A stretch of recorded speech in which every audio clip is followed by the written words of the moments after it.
Hi friends, কেমন আছো তোমরা সবাই? আশা করি ভালো আছো। আমিও খুব ভালো আছি। তা আজকে আমি তোমাদের সাথে শেয়ার করব চিংড়ি মাছ দিয়ে কচু শাক রান্না আর তেলাপিয়া মাছ ভাপে। তো প্রথমেই রান্না করার আগে আমার শাশুড়ি সব সেদ্ধ করে ভাপিয়ে রেখে গেছে। এখন আমি আর ডল চা বানিয়ে প্রথমে খেয়ে নিচ্ছি। তারপর কড়াইতে একটু হলুদ দিয়েছি। হলুদ দিয়ে এটা আমি আমার ডিট্যান মাছ তৈরি করছি, DIY। তারপর কড়াইতে তেল দিয়ে চিংড়ি মাছগুলো ভালো করে ভেজে নেব কচু শাক ঘন্ট রান্না করার জন্য। চিংড়ি মাছটা একটু লাল লাল করে ভাজতে হবে। ভালো করে নেড়ে চেড়ে আমি ভেজে নেব। তারপর তেল গরম হলে কড়াইতে তেল দেব। তেল গরম হয়ে গেলে তার মধ্যে আমি কালো জিরা সম্বাদ দেব। কালো জিরা একটু বেশি করেই দেব। ফোড়নটা আমি একটু বেশিই দেওয়া পছন্দ করি। কালো জিরা দিলাম, মনে হচ্ছে আরেকটু দিতে হবে, তাই আর একটু কালো জিরা দিচ্ছি। কালো জিরাটা ভালো করে ফোটা হয়ে গেলে, ভাজা হয়ে গেলে আমি আমার শাশুড়ি লঙ্কা চিড়ে রেখেছি, সেই লঙ্কাগুলো আমি কড়াইতে দিয়ে দেব। লঙ্কাগুলো কড়াইতে দেওয়ার পর ভালো করে নেড়ে চেড়ে আমি লঙ্কাগুলোকে ভেজে নেব, যাতে ভাজা লঙ্কা যাতে লঙ্কার একটা কাঁচা ভাব সরে যায়। পুরোটা লঙ্কা দিলাম না, কারণ হচ্ছে একটু ঝাল ঝাল হলে ডল খেতে পারবে না, তাই একটু কম দিয়েছি। তারপর লঙ্কা ভাজা হয়ে গেলে কচু শাক চিংড়ি মাছ দুটো দিয়ে দিয়েছি। দিয়ে ভালো করে নাড়তে চাড়তে হবে। বর্ষাকালের সিজনের কচু তো ভালো করে জল না শুকিয়ে নিলে গলা চুলকাবে। ওদিকে আমি সর্ষে বাটার পেস্টটা মিক্সিতে রেডি করে রেখেছি। কচু শাকে আমি একটু চিনি দিই, কচু শাক, পুঁই শাক, এই সমস্ত শাকে আমি একটু চিনি দিই। আর এদিকে তেলাপিয়া মাছ নুন হলুদ দিয়ে মাখিয়ে রেখেছি।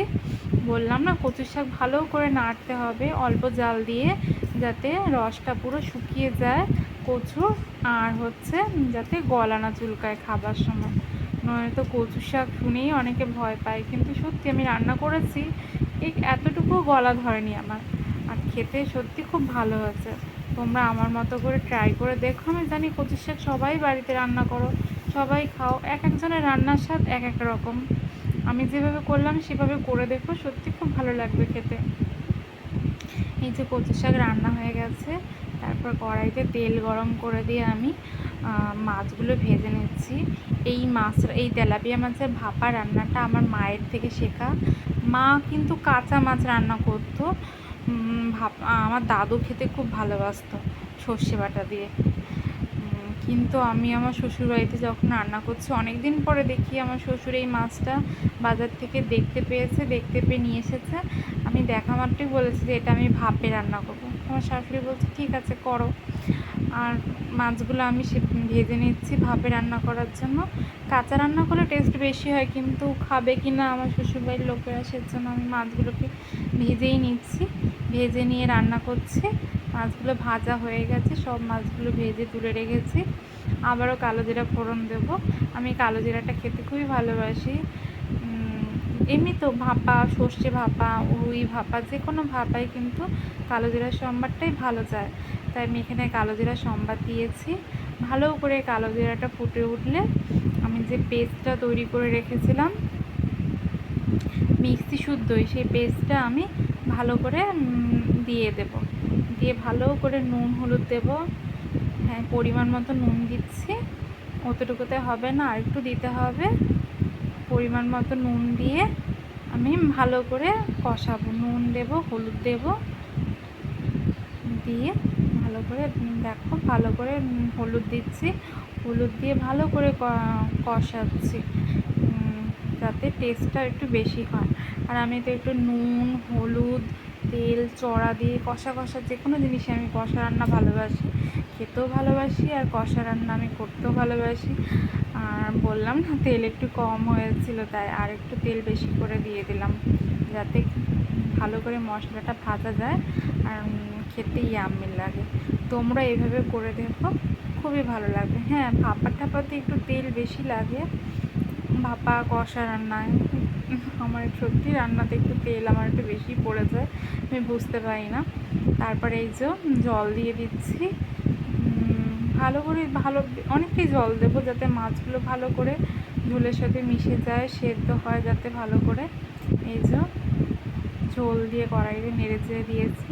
তারপর মাছ দিয়েছি, কিছু গোটা কাঁচা লঙ্কা দিয়ে দিলাম, যাতে যাদের একটু ঝাল মনে হয় যে ঝাল বেশি খাবে, কম হয়েছে, তারা যাতে লঙ্কাটা দিয়ে মেখে খেতে পারে। আর কাঁচা লঙ্কার একটা অপূর্ব সেন্ট বেরোয় ভাপা রান্নাতে। তারপরে এই যে ঢাকনা দিয়ে ঢেকে দিয়েছি। এদিকে বাসনগুলো মাজা হয়ে গেছে আমার। যার যেই সমস্ত জিনিস যে জায়গায় থাকে সেই সমস্ত জিনিস সেই জায়গায় আমি রেখে দিচ্ছি। রান্নার পাশাপাশি সাইড কাজগুলো করতে থাকি যাতে তাড়াতাড়ি হয়ে যায়। এদিকে মাছ ঝোল ফুটছে, ভালোই ফুটছে। আমি হাতা খুন্তি দিয়ে একটু নেড়ে দিচ্ছি যাতে মাছগুলো নিচে না লেগে যায়। এই যে মাছগুলো এই তো এইভাবে খুন্তি দিয়ে নেড়ে চেড়ে নিচ্ছি। আবার ঢাকা দিয়ে দেব। আর মাছগুলো ঝোল অনেকটাই ফুটে উঠেছে, নামিয়ে ফেলবো। তাই নামানোর আগে একটু সর্ষের তেল দিচ্ছি। কাঁচা সর্ষে বাটা রান্না, যে কোনো রান্না সর্ষে দিয়ে রান্না করলে নামানোর আগে যদি একটু সর্ষের তেল দেওয়া যায়, ও কি সুন্দর যে গন্ধ, সে যায় রান্না করে সেই বোঝে। আবার হচ্ছে এই যে হয়ে গেছে, একটু মাখো মাখো করছি। এবার গ্যাস নিভিয়ে দেব। আমি এই তরকারিটা ঢেলে নেব। দেখো দেখতে কতটা লোভনীয় হয়েছে, দেখতে যতটাই সুন্দর হয়েছে খেতে ততটাই ভালো হয়েছে। তোমরা এইভাবে ট্রাই করে দেখো, সত্যি ভালো লাগবে। এই যে রান্নার পর গ্যাস ঠ্যাস পুরো মুছে নিয়েছি, পুরো পরিষ্কার করে নিয়েছি। তারপর ওই যে হলুদটা ভেজে রেখেছিলাম সেটা দিয়ে প্যান রান্না হয়ে গেছে, স্নান টান করে নিয়েছি, দিয়ে দিলাম করে খেয়ে দিয়ে বসে আছি। স্নান টান হয়ে গেছে, বসে বসে নেল পালিশ ডলের আসার জন্য অপেক্ষা, ডলের জন্য অপেক্ষা করছি। ডল কখন আসবে, অনেকদিন পর